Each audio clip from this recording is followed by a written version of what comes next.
자, 오늘은 고린도전서 11장과 12장을 함께 보도록 하겠습니다.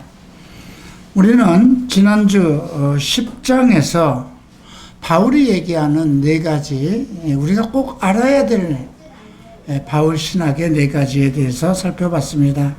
그 첫 번째가 이스라엘의 역사, 구약이죠. 이스라엘의 역사에 대해서 꼭 알기를 원한다고 했습니다. 또 로마서 11장을 보면 이스라엘의 구원에 대해서 언급하고 있습니다.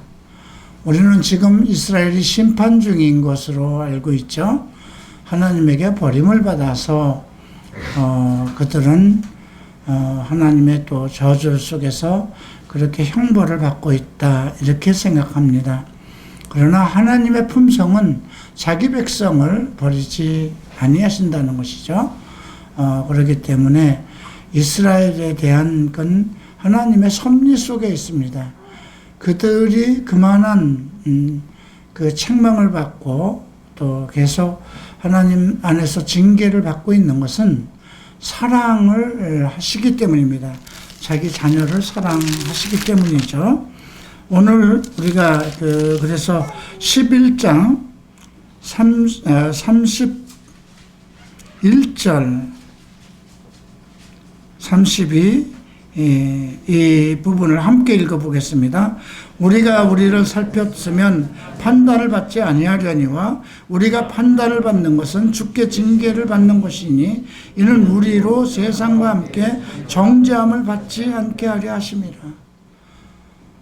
이것이 바로 하나님께서 그 자기 백성, 그의 백성을 사랑하시는 하나님의 섭리입니다. 이스라엘은 하나님의 택한 백성이요, 첫 번째 부인이라고 생각하면 됩니다. 우리가 그리스도의 아내라고 성경은 칭하고 있죠.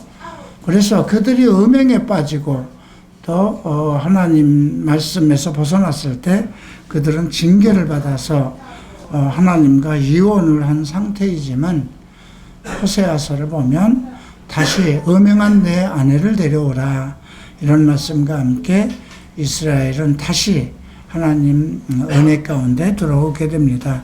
그것은 아마 교회가 완전한 구원을 이룰 때까지 아마 그 후에 7년 대환란에서 이루어지는 것입니다. 그래서 바울은 로마서 11장 15절에서 우리가 알지 못하기를, 너희가 알지 말기를 원하지 않노니 그것은 이스라엘이 하나님의 때에 완전히 모두 구원을 받는다는 그 말씀입니다. 세 번째는 이제 우리가 다음 주에, 오늘 잠깐 그 개요만 살펴보게 되는데요. 고린도전서 12장 1절에서 형제들아, 신령한 것에 대하여 나는 너희가 알지 못하기를 원치 아니한다. 영적인 것입니다. 신령한 것, 우리가 지금 토요일 날 그 성령 세례, 성령 은사에 대해서 공부하고 있지만 반드시 우리 그리스도의 은혜 가운데 있는 사람들은 성령에 관한 것은 반드시 알아야 된다는 것입니다. 그 다음 데살로니가 이제 4장에 나오는 말씀이죠. 데살로니가 4장, 데살로니가 전서 4장 13절에서 형제들아, 자는 자들에 관하여는 너희가 알지 못함을 우리가 원하지 아니하노니 이는 소망 없는 다른 이와 같이 슬퍼하지 않게 하려 함이라. 이것은 부활에 대한 것입니다.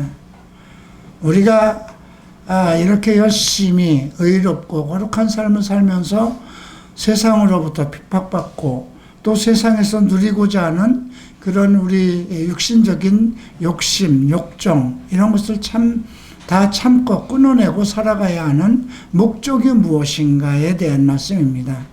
근데 우리가 이렇게 허망하게 그냥 주님이 오시는 걸 보지 못하고 죽어서 정말 우리 영혼이 장차 어디로 가는 건지도 그냥 알지 못하고 논리적으로만, 이론적으로만 천국에 간다, 그런 개념으로 우리가 죽는다면 그건 참 억울한 거 아니냐, 소망 없는 거 아니냐. 바울은 죽은 자들이 먼저 일어나고 천사장의 나팔 소리와 함께 죽은 자들이 먼저 일어난다는 것이죠. 그리고 그 후에 우리도 하늘로 이끌려 주와 함께 이제 영원한 세상으로 들어가는 것입니다. 그래서 너희는 죽은 자들보다 결단코 앞서지 못할 것이라는 경고를 받고 있습니다. 이렇게 그래서 우리 지금 예수 그리스도 안에 있는 성도들, 특별히 이방 교회, 우리는 다 이방인들로 예수 그리스도의 은혜 속에 들어온 사람들이거든요. 그래서 반드시 이 네 가지 바울이 얘기하는 바울 신학에 대해서 반드시 이해해야 된다는 말씀입니다. 자, 오늘 11장 말씀을 함께 보겠습니다. 자, 이 11장이 우리에게 주는 가장 중요한 말씀은 아까 31절 32절처럼 우리가 판단받는 것은 주께 징계받는 것이니 이는 우리로 세상과 함께 정죄받지 않게 하게 하려 함이라. 나는 예수 그리스도를 믿으면서 한 세상 살아가는데 많은 고난을 받습니다. 여러분들도 이미 나와 함께 하면서 내가 예수 그리스도 안에서 받아야 하는 의로운 고난이라고 해야 될까요? 참 세상적으로는 누릴 거 정말 풍족하게 누리고 내 마음대로, 내 마음이 이끄는 대로, 내 육체가 이끄는 대로 나름대로 호화롭게 호의호식하면서 잘 살아왔죠. 그러나 내 주님의 은혜로 내 영혼이 갈급해서 내 영혼에 대한 구원을 그런 구속함을 주께서 은혜로 베풀어서 예수를 믿게 되고 또 예수를 믿고 그 기쁨과 하나님의 은혜 가운데서 그 모든 것을 죄의 속성을 끊어내기까지 광야 생활이 그렇게 쉽지 않았다는 것입니다. 이스라엘 백성들이 애굽에서 구원을 받아서 홍해바다를 건너왔지만 40년 동안 하나님의 말씀에 순종하지 못한 거로 결국 광야에서 다 버림을 받고 그 정말 가나안 땅으로 들어간 사람들은 광야에서 새로 태어난 사람들만 들어갔듯이 그러나 이제 저의 경우나 여러분들의 경우는 우리가 예수를 믿을 때 성령을 선물로 주셨다는 것입니다. 우리를 도우시는 분, 혼자 외롭게 예수를 믿고 그 고난을 혼자서 겪지 않게 하셨다는 것입니다.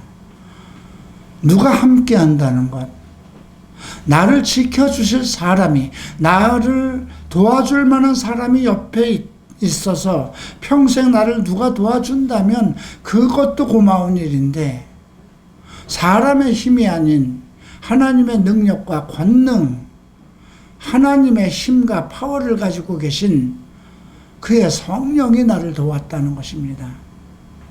그래서 여러분들이 더 악해지지 않고 또 잘못했어도 자꾸 또 회개하는 마음을 갖게 하는 그것이 은혜예요. 성령이 함께 하시기 때문입니다. 그래서 정말 저는 의 안에서 받은 고난이라고 생각합니다. 서로 도와줘야 할 형제의 핍박, 또 그런 속에서 또 하나님께서 위로하시고 참게 하시고 또 말씀으로 내게 경계하시고 나 스스로 인내해서 하나님 앞에 소망을 가지고 나오게 하셨고 또 그런 결과 또 여러분들과 함께 만나는 내 신앙 생활의 모든 과정들, 그리고 비록 지금 내가 육체의 고난을 가지고 있지만 이것도 전부 내가 젊어서 하나님이 주신 몸을 함부로 썼기 때문이잖아요. 그죠? 예. 담배를 너무 지나치게 폈고, 그거로 인해서 폐에 문제가 생겼던 거잖아요. 그죠? 그냥 다 인과응보라는 거예요. 어쩌면 하나님께서 내 영혼을 구원하셨을 때 그런 몸, 육체적인 그런 것도 다 치료하실 수 있었지 않았느냐? 그렇게 생각할 수도 있어요. 그렇게 하실 수도 있고요. 그러나 지금 내가 이러한 과정을 갖고 어떤 그 질병의 과정을 가지고 투병하는 것도 하나님 안에서는 또 나름대로 계획이 있었던 것이거든요. 예수 안에서는 모든 것이 다 유익하고 덕이 되는 것이죠. 그래서 10장 23절에 이런 말씀이 있습니다. 모든 것이 가하나 모든 것이 유익한 것이 아니요 모든 것이 가하나 모든 것이 덕을 세우는 것이 아니다.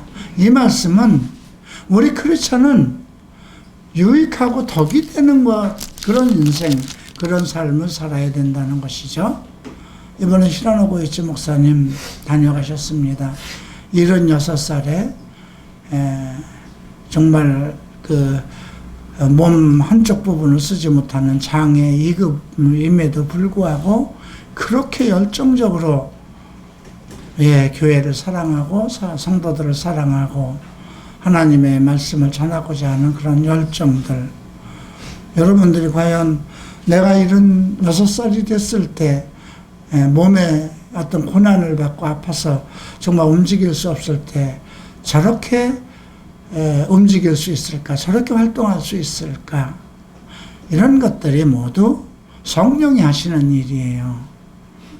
그래서 우리가 고린도전서를 통해서 배워야 되는 것 중에 가장 중요한 것은 이제 몇 가지가 있습니다. 이것이 교회에 주시는 고린도전서는 이제 은사와 관련된 것이기 때문에 교회를 섬기는 스태프들, 목사들, 스태프들이 어떻게 하나님 앞에 헌신해야 될 것인가? 가장 크게 경계해야 될 것이 무엇인가? 분열이에요. 그 분열이 어디에서 온 거냐? 사람의 지혜로. 너무나 많은 은사를 주셨는데 하늘로부터 오는 지혜로 살아가지 않고 자기의 머리로 교회를 성장하고 자기의 어떤 파벌에 의해서 그 세력 안에서 무엇인가 성장하려고 하는 그 결과 결국은 지금 오늘날 많은 교회가 여러 파로 나누어져 있죠. 그럼에도 불구하고 하나님께서는 이제 고린도 교회에 많은 은사를 주셨어요.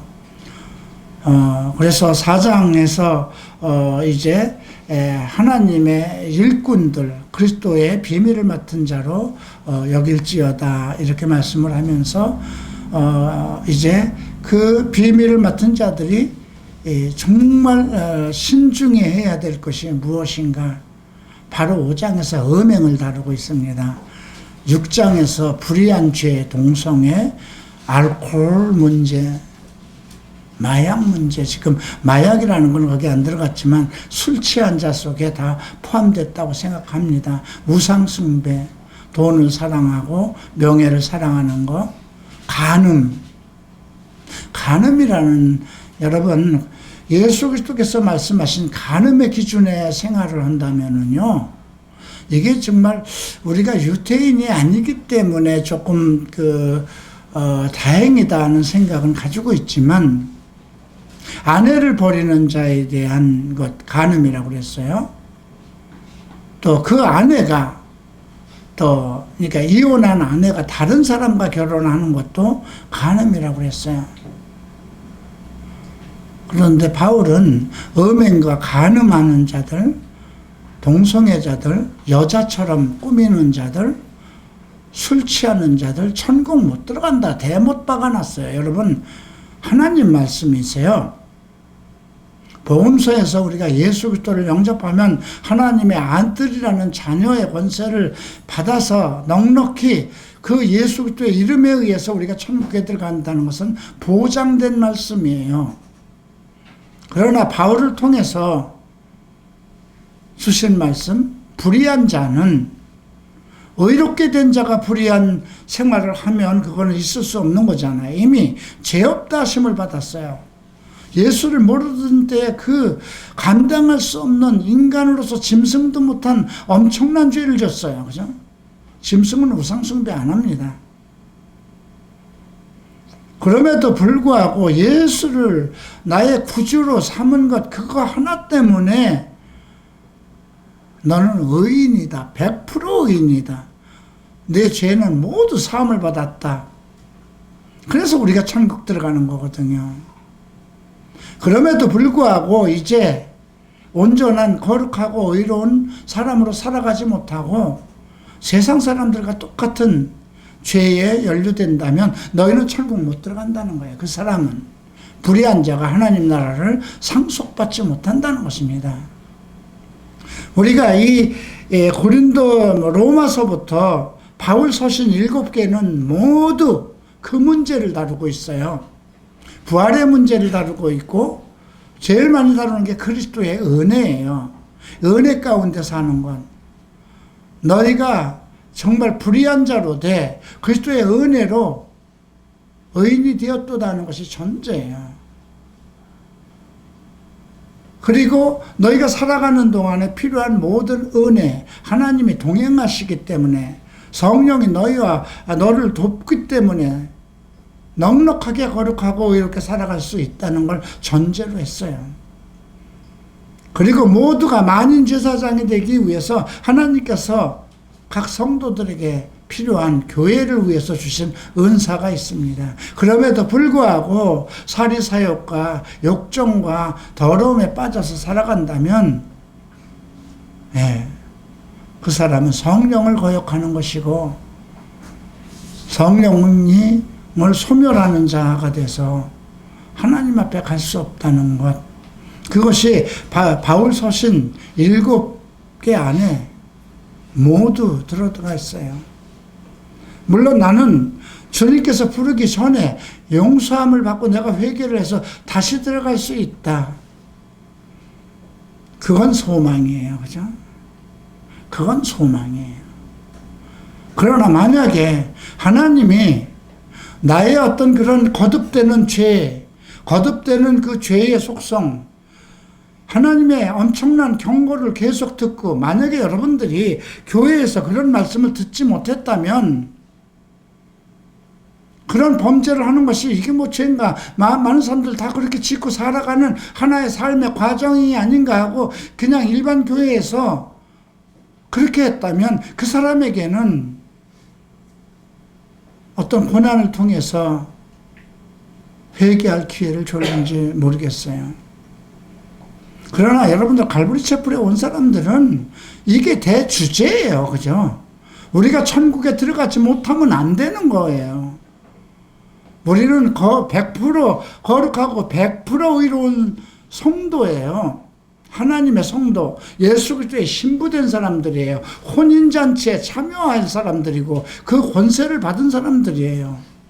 그래서 우리가 살아있는 동안 그리스도의 능력과 권세, 그 은사를 통해서 하나님께 봉사하고 헌신해야 되고 형제를 사랑해야 되고 전도를 해야 되는 그 특별한 부르심을 받은 하나님의 비밀을 받은 자들이거든요.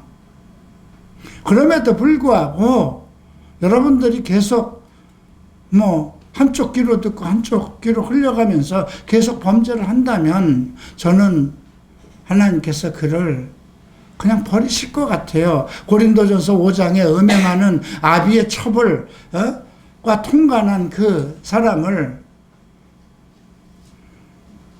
그를 사탄에게 내어줬다고 그러잖아요. 그죠?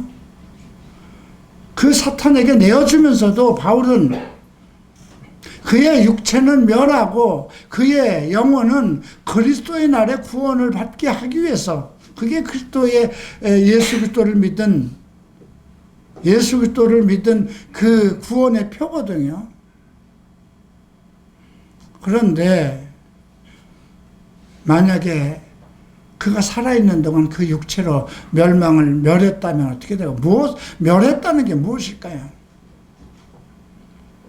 엄청난 질병을 가졌든지 엄청난 그 가정의 어떤 불행의 연속이 계속 끊어지지 않고 삶이 차라리 죽는 것만도 못한 그런 인생을 살게 되었다면 교회도 갈 수 없고, 그렇죠?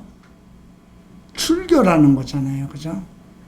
그런 자들을 내어쫓지 않았다는 거잖아요. 않았다고 책망을 하잖아요. 우리가 성경 말씀을, 이런 정말 엄중한 말씀을 들을 때에, 아, 이만큼 나를 사랑하시는구나. 이만큼 주께서 나를 사랑하시는구나. 이렇게 살아야 되겠다.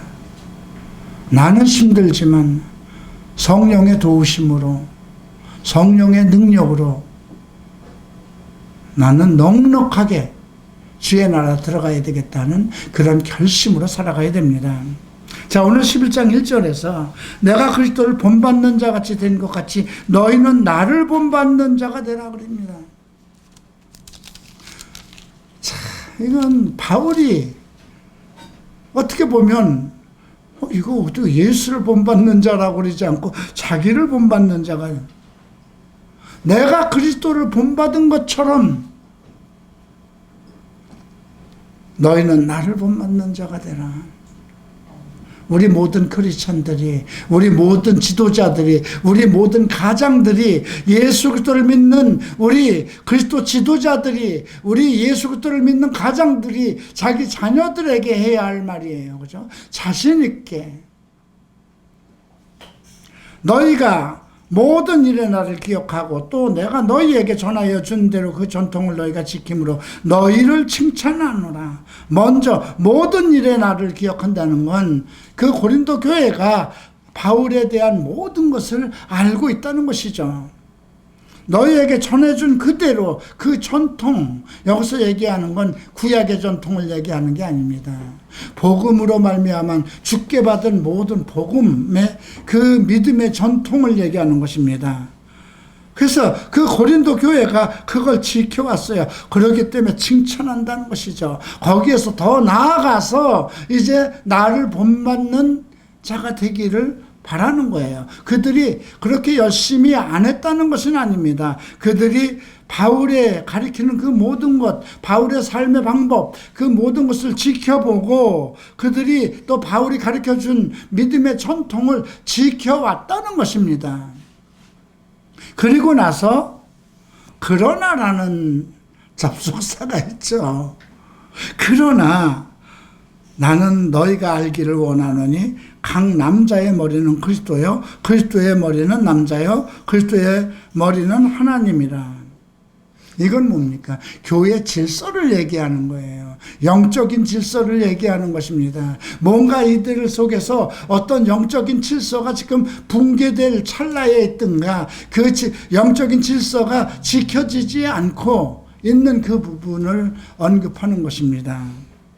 물론 남자로서 머리에 못을 쓰고 기도나 예언을 하는 자는 그 머리를 욕되게 하는 것이요. 이 부분은요, 그 유대인들은 이제 유대인들 랍비들 어떤 모자들도 쓰고, 유대인들 보면 복장들 보면 그 검은 모자들도 쓰고 머리에 못 쓰고 있잖아요. 그죠? 이제 그런데 지금 여기에서 이 몇 가지 의미는 유대인들과 같은 어떤 자기가 좀 교회의 지도자가 되었다면 뭔가 유명해지고자 하는 것 같은 그런 의미도 있고요. 네. 근데 이 머리에 무엇을 쓰는 것, 이 부분에 대해서 이제 뒤에 10절에서 나와요. 여자는 천사들로 말미암아 권세 아래에 있는 표를 그 머리에 둘지라. 이건 고린도 교회에만 국한된 것입니다. 그곳이 그 정말 창녀들이 들끓는 우상 성전을 섬기는 그 여자 제사장들이 저녁이면 그 성전을 유지하기 위해서 거리로 쏟아져 나와서 창녀 노릇을 하고 그 돈을 벌어서 성전을 유지했습니다. 그렇기 때문에 얼굴에 화장을 정말 떡칠을 하고 사람들에게 자기를 보이기 위해서 정말 그 머리에 아무것도 쓰지 않고 거리를 활보했어요. 그런데 지금 이 고린도 교회도 대개 낮에는 일을 하고 저녁에 모이잖아요. 저녁에 모이는데 그 성도들이 교회에 나올 때 여인들이 어떻게 합니까? 아무래도 화장을 하고 나오잖아요. 그런데 믿지 않는 사람들이 봤을 때 저 여인들도 어디 가느냐, 교회 간다고 그러죠. 그런데 지금 그 창녀 노릇하는 그 모든 여자들도 자기네 신전, 자기네들 그 신이 있잖아요.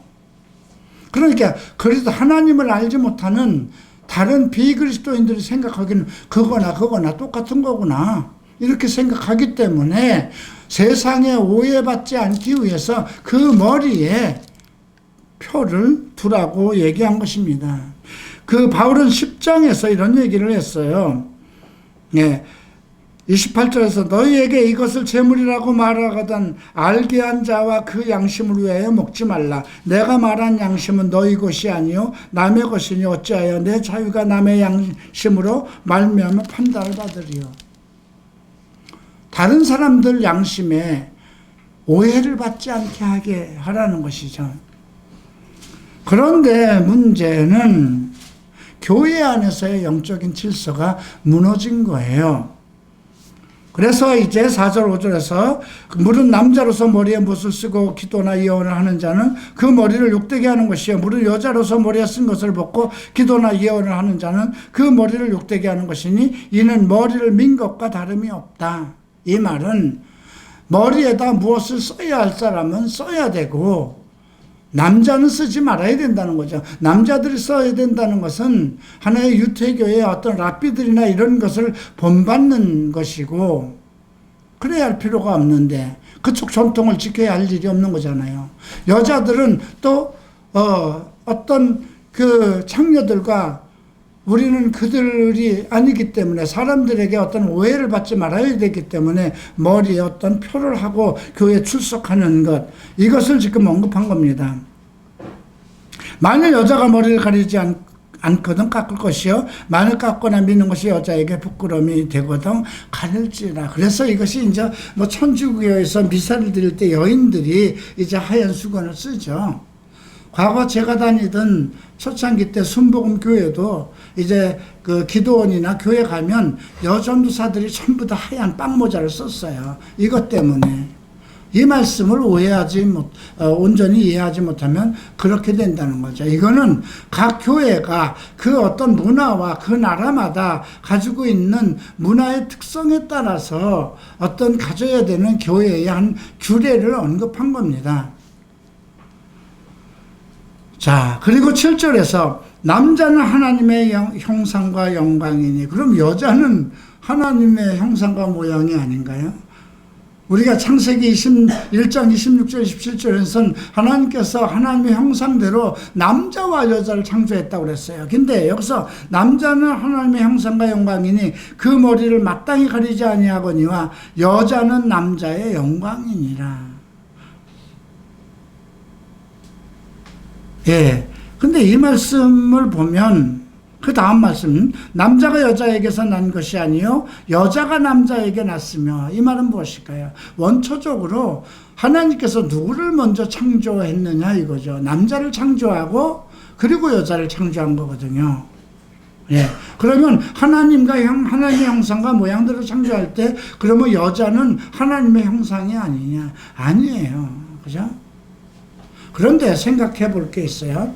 하나님께서 흙으로 빚어서 하나님의 형상과 모양대로 이제 그 성령을 불어넣어서 남자와 여자를 창조했어요. 근데 여자의 경우는 남자의 갈비뼈를 가지고 창조하셨어요.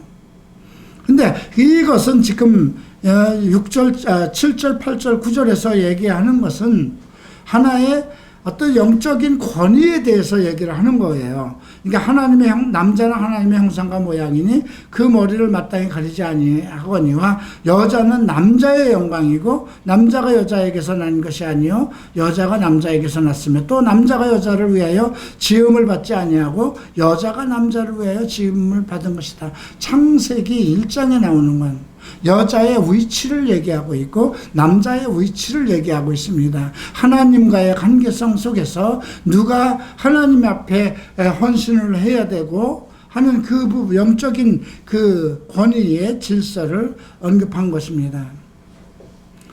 자, 그러나 11절에서 그러나 주 안에는 남자 없이 여자만 있지 아니하고 여자 없이 남자만 있지 아니하다. 이는 여자가 남자에게 난 것 같이 남자도 여자로 말미암아 났음이라. 그리고 모든 것은 하나님에게서 났다. 하나님에게서 났잖아요. 그죠? 그리고 사실 남자들도 여자가 낳잖아요. 그죠? 처음에는 남자를 짓고 그리고 여자를 지었지만, 남자의 갈비를 가지고 여자를 지었지만, 그 후에 사람의 후손들은 여자를 통해서 또 남자를 낳는 것이기 때문에, 그러므로 13절 이제 보시죠. 너희는 스스로 판단하라. 여자가 머리를 가리지 않고 하나님께 기도하는 것이 마땅하냐? 만일 남자에게 긴 머리가 있으면 자기에게 부끄러움이 되는 것을 본성이 너에게 가르치지 않느냐? 요즘은 뭐 남자들도 머리 길게 한고, 뭐 우리나라 조선시대에는 전부 다 남자들 머리 길게 해서 상투 쓰고 그랬죠. 근데 요즘엔 뭐, 그러면 머리 길게 하는 남자들은 다 구원받지 못한 거냐. 예, 그 얘기를 하는 것이 아닙니다. 남자가 왜 머리를 길게 해야 되는가? 만약에 남자가 여자처럼 머리를 길게 한다면 그건 문제죠. 그죠? 본인이 여자처럼 되고자 하는 어떤 그 본성이 그 마음속에 있는 거잖아요. 그죠?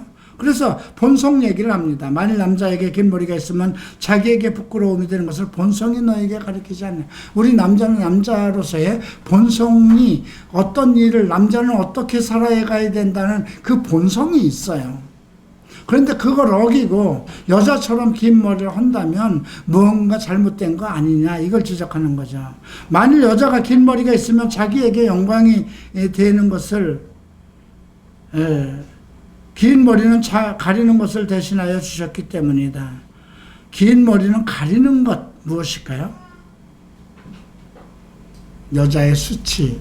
우리가 창세기 3장에서 여인의 잘못으로 인해서, 그건 뭐 남자만 우리가 무화과 잎으로 저거 한 것은 아니에요. 근데 여기에서는 지금 여자가 긴 머리가 있으면 자기의 영광이 되나니 긴 머리는 가리는 것을 대신하여 줬기 때문이라는 건 뭘까요? 수건 대신이라는 거죠.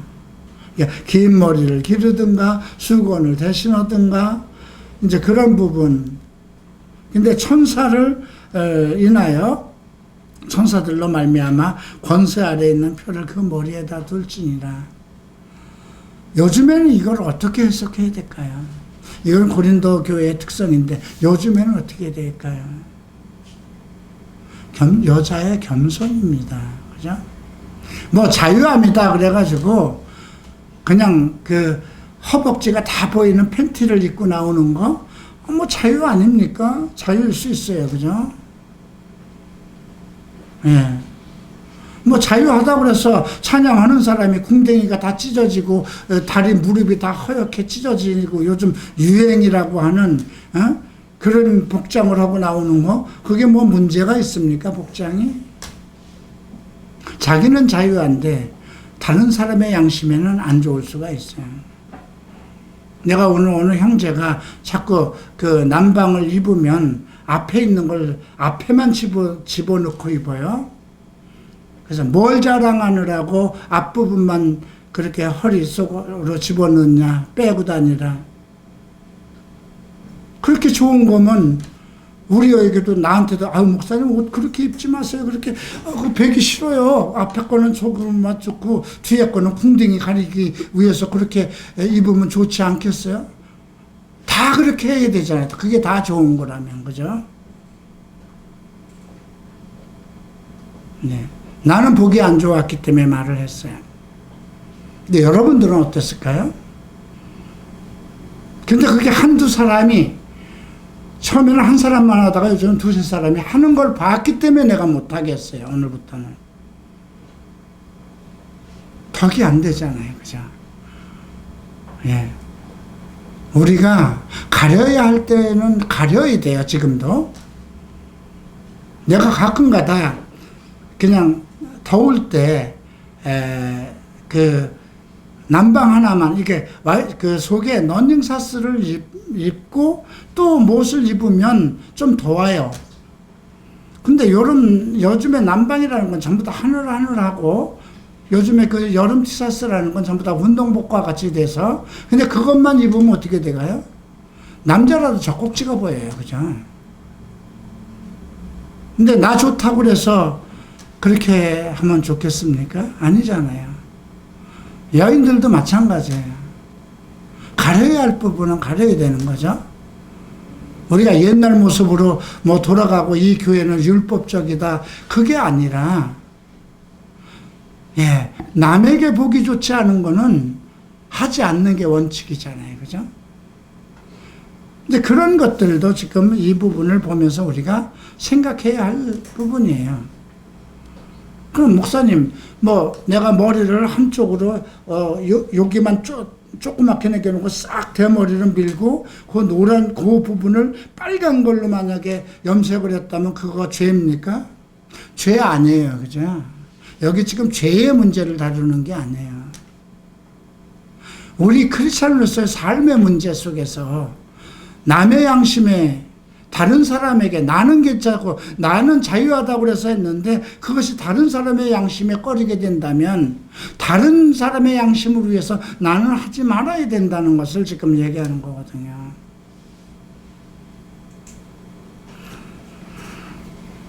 자, 16절 보죠. 논쟁하려는 생각을 가진 자가 있을지라도 우리에게나 하나님의 모든 교회에는 이런 관례가 없다. 이거 엄격한 말입니다. 아니, 그럼 이런 것까지 교회가 규정하고 있어요. 내 복장 문제까지, 옷 입는 것까지, 머리 모임까지, 이런 것까지 교회가 규제한단 말입니까? 우리 지금 율법 시대에 사는 거 아니지 않습니까? 우리 지금 예수 그리스도의 자유와 은혜 가운데 살아가고 있는데 이런 논쟁을 할 수 있다는 거예요. 그죠? 그러나 논쟁하려는 생각을 가진 자가 있을지라도 우리에게나 하나님의 모든 교회는 이런 관례가 없다는 겁니다. 그래서 2절에서 너희가 모든 일에 나를 기억하고 내가 너희에게 전하여 준 그대로 그 전통을 지킴으로 전통에 대한 얘기가 나온 겁니다. 믿음 생활에 대한 전통. 바울이 그들에게 손수 보여줬던 모든 윤리와 생활관계에서 나타난 모든 것. 예. 그래서 지금 1절부터 그 16절까지는 그리스도 교회의 권위와 질서에 대해서 남자의 머리는 여자의 머리는 남자예요. 남자의 머리는 그리스도의 머리는 하나님이라는 그 영적인 권위 속에서 그 영적인 권위를 지키기 위해서 여자는 어떤 복장을 해야 되는가, 남자는 어떤 복장을 해야 되는가, 그 본성이 가리키는 대로, 본성이 이루는 대로 내가 거울 앞에 섰을 때, 와, 이거 남들이 보면, 이번에 이렇게 입고 가면, 우리 교회 누가 나에 대해서 더 참, 잘 보지 않을까? 그렇게 생각하기 전에, 내가 지금 이 교회 가면서 이 복장이 맞는 것인가? 다시 한번 생각해 봐야 되는 거. 예. 제가 여러분들에게 그런 규제를 안 해요. 그죠? 별로 안 합니다. 머리를 파마를 하고 염색을 하는 거 다 젊을 때 할 수 있는 거고 지나치게 안 하니까. 그러나 가끔 전에 단상에 올라오는 사람의 청바지가 다 뜯어진 거를 나왔다든가 복장에, 그건 왜 많은 사람들 앞에 나와서 찬양을 하는 사람의 복장의 문제가 보는 사람에게 지장을 주면 안 되잖아요. 그죠? 그래서 그런 것은 제가 얘기를 한 일은 있었지만 교회예요. 공동체예요. 예. 자, 이제 17절부터 내가 명하는 이 일이 너희에게 칭찬하지 아니하나니 이는 너희 모임에 유익이 되지 못하고 도리어 해로한다. 이 말을 참볼. 내가 명하는 이 일이 너희를 칭찬하지 아니하나니. 자꾸 이게 반어법인 것 같기도 하고 뭐 언어법인 것도 같아요. 내가 명하는 이 일 앞에 있는 얘기들이에요. 너희를 칭찬하지 않냐니. 지금 이 일은 너희를 칭찬하는 일 아니다 이거예요. 여러 가지 잘못된 점을 지적하고 있는 거다 이거예요. 그리고 먼저 어떤 문제부터 얘기하냐면 너희가 모일 때에 너희 중에 분쟁이 있다함을 듣고 어느 정도 믿거니와 너희 중에 파당이 있어야 너희 중에 옳다 인정함을 받는 자들이 나타나리라. 이건 서로 모임을 가질 때 분쟁, 파당이 있을 수 있어요. 그죠? 여러분들 조별 모임에서도 어떤 문제가 대등될 수 있어요. 한 사람이 이런 의견을 냈는데 이 사람이 아니야, 난 그렇게 생각하네. 서로 다툼이 일어날 수 있어요. 이런 다툼이 있어야 서로 온전함을 찾아가는 거죠. 띡뚝띡뚝 하다가 바른 길로 가는 거잖아요. 그죠? 그걸 얘기하는 거예요. 그래서 제일 먼저 바울이 무엇을 얘기하냐면 1절부터 16절까지는 교회의 영적인 권위를 말씀하면서 남자와 여자들이 그 권위를 지키기 위한 생활 방법, 또 복장 관계 이것까지 언급을 하고 두 번째 언급을 한 것은 교회 안에서 그냥 우리가 서로 어떤 분쟁도 필요한 부분, 이 분쟁들이 일어나는 것 때문에 혹시 교회가 분열되는 거 아닌가? 그런 것이 아니라 서로 모임에서 어떤 다툼 같은 것이 있을 수 있다는 것이죠. 그런데 문제는 어떤 문제가 생겼냐면 저녁에 이 사람들도 우리 교회처럼 저녁이면 밥을 먹어야 되는가 보죠. 직장에서 오니까 교회가 아마 밥을 많이 했을 거예요. 그죠? 초대교회도 그랬어요. 그죠?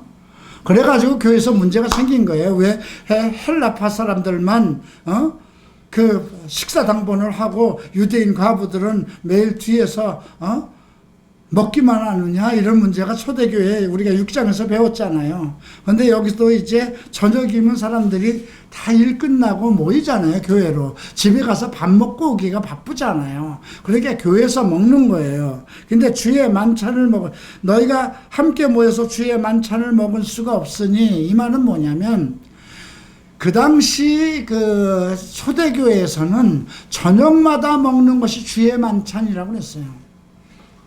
우리는 지금 주일날 이제 주일날 한 달에 한 번씩 주의 만찬을, 그걸 좀 만찬인데요. 이 만찬은 성찬을 얘기하는 거거든요. 그의 몸과 떡을 떼는 것. 근데 그 초대교회는 매일 저녁마다 모일 때 떡을 들여서 이것은 하나님의 것이 예수 그리스도의 몸이요, 잔을 들어서 이것은 그리스도의 흘리신 피다, 이것을 나누면서 그렇게 나눴던 거거든요. 그런데 일찍 온 사람들이 배가 고픈 거예요. 21절을 보자. 21절. 이는 먹을 때에 각각 자기의 만찬을 먼저 갖다 먹으므로 어떤 사람은 시장하고 어떤 사람은 취함이라. 그때 이제 포도주 만찬이 있었는가 봐요. 취한다 소리까지 나왔잖아요. 어떤 사람 자기가 만든 거니까 먼저 갖다 먹고 뒤에 나오는 사람들은 없어요. 그러니까 너희가 먹고 마실 집이 없느냐? 너희가 하나님의 교회를 없이 너희가 빈궁한 자들을 부끄럽게 하느냐? 내가 너희에게 무슨 말을 하랴? 너희를 칭찬하랴? 이것으로 칭찬하지 않노라. 지금 아까 그 17절에서 내가 명하는 이 일에 너희를 칭찬하지 아니하나니 너희 모임이 유익이 되지 않기 때문에 만찬에서 행하는 모든 일들, 지금 너희들 그거 바르게 하는 거 아니야. 너희들이 갖다 놨다고 그래서 그냥 이게 없어질까봐 먼저 그냥 개걸스럽게 먹고 또 취해버리고 나중에 오는 사람들은 나중에 오는 사람들은 왜 나중에 올까요? 심한 노동을 하는 사람들, 일거리가 많은 사람들, 멀리 사는 사람들 더 늦게 올 수밖에 없죠.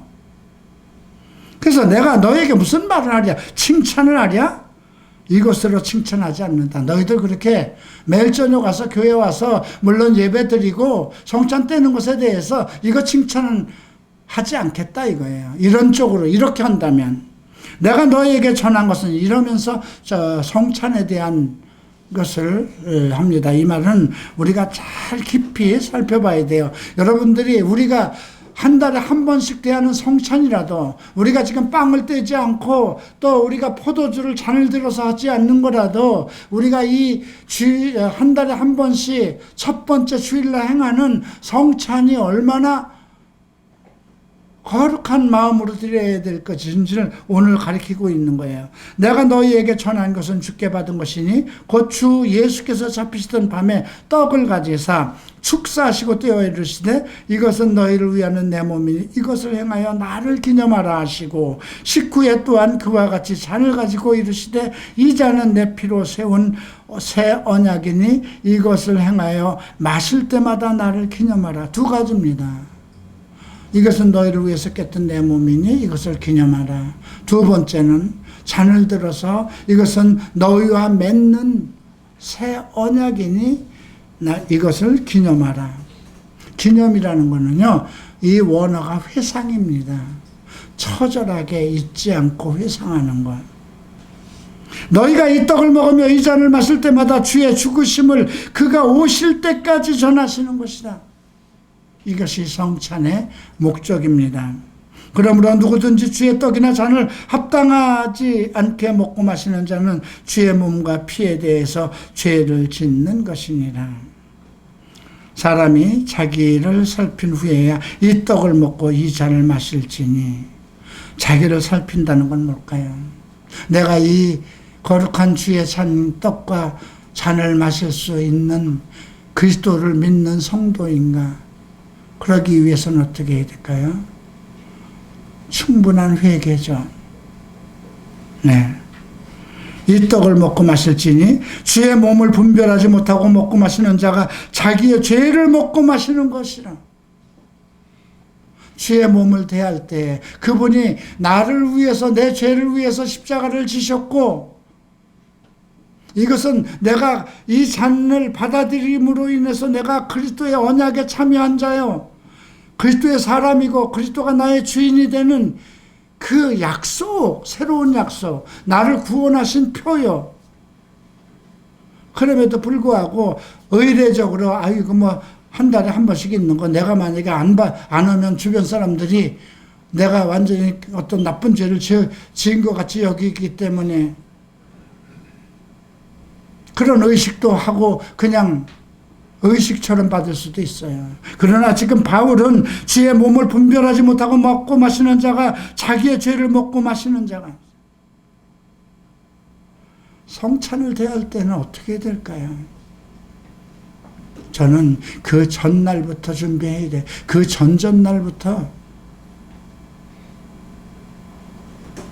준비해야 되지 않을까 싶어요. 그러므로 너희 중에, 그러므로는 그 29절 같이 이어지는 거잖아요. 너희 중에 약한 자와 병든 자가 많고 잠자는 자도 적지 아니하니. 여기서 잠자는 것은 뭐 죽었다고 볼 수도 있겠지만은요, 영적으로 깨어나지 못한 자라고도 볼 수 있어요. 너희 중에 약한 자, 병든 자가 많고 아직 믿음 안에서 온전치 못한 그런 것들. 우리가 우리를 살폈으면 판단받지 아니니와 우리가 판단받는 것은 주께 징계받는 것이니. 그러니까 이 성찬을 함부로 대하고 그리스도의 죽으심에 대해서 의식하지 못하고 성찬을 함부로 대하는 사람들에게 반드시 어떤 보응이 있을 것을 전제로 하고 있는 말씀입니다. 우리가 판단받는 것은 주께 징계받는 것이니 이는 우리로 세상과 함께 정죄를 받지 않게 하기 위해서. 여러분들은 오늘 이 말씀 이후에 내가 갈보리 촛불에서 한 달에 한 번씩 행하는 성찬이라도 어떻게 대해야 될 것인가, 어떤 마음과 어떤 의미로 대해야 될 것인가 생각하셔야 될 것입니다. 그런 중 내 형제들아, 먹으러 모일 때에 서로 기다리라. 막 개걸스럽게 뭘 먹는 것처럼 자기가 먼저 그렇게 먹어야 십자가에 먼저 참여하는 것 같고 먼저 그렇게 먹는 것이 그런 문제를 얘기합니다. 우리 지금은 우리는 이렇게 서로 먼저 먹어야 되고 그런 것은 없지만 만일 누구든지 시장 가거든 집에서 먹어라. 그렇게 견딜 수 없이 교회 와서 빨리 먼저 먹어버리려고 하는 그러면 그냥 너희 집에서 그냥 먹어. 또 구태여 가지고 와서 만찬으로 그리스도의 만찬을 나누는 형제끼리 나누는 그것 거기에 참여하지 말고 집에서 먹으라는 거예요. 이는 너희 모임이 판단받는 모임이 되지 않게 하려 함이니 그 밖에 일은 내가 언제든지 갈 때에 바로잡으리라. 자, 그래서 우리가 1절 2절에서 너희는 그리스도를 본받는 자가 된 것 같이 나를 본받아라 얘기하고 내가 모든 일에 나를 기억하고 그러니까 너희가 모든 일에 나를 기억하고 또 내가 너희에게 전해준 그대로 그 전통을 지킴으로 내가 칭찬을 한다고 이렇게 칭찬을 해놓고도 이들 교회 생활, 믿음 생활에 무질서가 있었고 영적인 권위와 질서가 바로 잡히지 않았고 여러 가지 일이 또 있는 거예요. 그러니까 다른 일은 내가 직접 할 때 그때 얘기할게 이런 얘기입니다. 우리가 이 11장까지 1장부터 11장까지 나타나는 것은 우리가 하나님 앞에 예배드리는 예배자들이 어떻게 어떤 마음으로 예배를 드려야 될 것인가. 거룩한 품성, 의로운 품성, 하나님의 예수 그리스도와 나와의 관계, 믿음의 관계, 성도들과의 교제의 관계, 영적인 질서, 또 생활 안에서 지켜야 할 어떤 더러운 음행과 이런 곳에서의 벗어남, 우상 숭배로부터의 벗어남, 완전히 거룩한 성도로서 매일 어쩌면 한 달에 한 번씩 주의 만찬을 대하는 거룩한 성도로서 판단받을 일이 없는 성도를 요구하는 거예요. 너희가 성찬을 대할 때 판단받지 말아야 된다는 겁니다. 판단을 받는다는 건 그래서 너희 중에 아직 약한 자들도 있고 병든 자들도 있고 죽는 자들도 여기서 그냥 죽음이라고 얘기를 하지 않고 자는 자들이 있다고 그랬거든요. 그래서 오늘 11장까지 우리가 이런 말씀을 듣고 이제 12장부터는 이제 성령 은사를 어떤 것이 있으며 성령 은사 중에 방언과 통역과 예언 은사는 어떻게 사용되어야 되고 또 다른 은사들은 무엇 때문에 주신 것인가 이런 말씀을 하고 13장에서 가장 중요한 걸 말씀하시죠. 그 믿음, 소망, 사랑 중에 가장 큰 것, 제일은 사랑이라. 그리고 14장에서 무엇을 얘기합니까? 은사들을 어떻게 사용할 것인가. 그리고 15장에서부터 부활에 관한 얘기를 합니다. 부활. 바울도 예수님처럼 똑같이 앞에서 많은 것을 가리키고 성령 은사를 나중에 가리키고 너희가 지금 이렇게 잘못되고 있는 것들이 무엇 때문이냐? 성령 안에서 생활을 하지 못하기 때문이라는 거죠. 그리고 그 성령 안에서 거룩한 삶과 의로운 삶을 지키고 살아갈 때에 후련히 주께서 이 땅에 오실 때 우리가 주의 영광에 참여한다는 것이죠. 그리스도와 함께 이 땅에서 왕노릇한다는 그 영광을 생각해 보세요. 나는 만약에 그 영광이 없다면 내 목표 실패한 거죠. 많은 잘못 있어요. 주님께서 보시기에 합당치 못했던 건 많아요. 잘못한 거 너무 많아요. 그럼에도 불구하고 내가 이 나이가 되도록 내가 호흡을 하는 순간까지 주께 오직 충성한 자가 되겠습니다. 바울을 본받는 자처럼 그렇게 되겠습니다. 아직 잘못한 거 있으면 고쳐나가겠습니다. 주님, 나를 떠나지 마소서. 주의 성령이 나와 함께 하시고 내 속에 계셔서 나를 가르치시고 생각나게 하시고 내게 주시는 은사들로 다른 사람들을 돕게 해주셔서, 그것이 나의 소망이고 마지막까지 내가 해야 할 일입니다. 나도 이제 내가 이제 주님 앞에 가는 날이 가까워지면 내가 예수 그리스도를 본받은 것처럼 너희도 나를 본받으라, 이렇게 자신 있게 말할 수 있는 예수 그리스도의 제자, 또 여러분들의 스승이 되기를 소망합니다.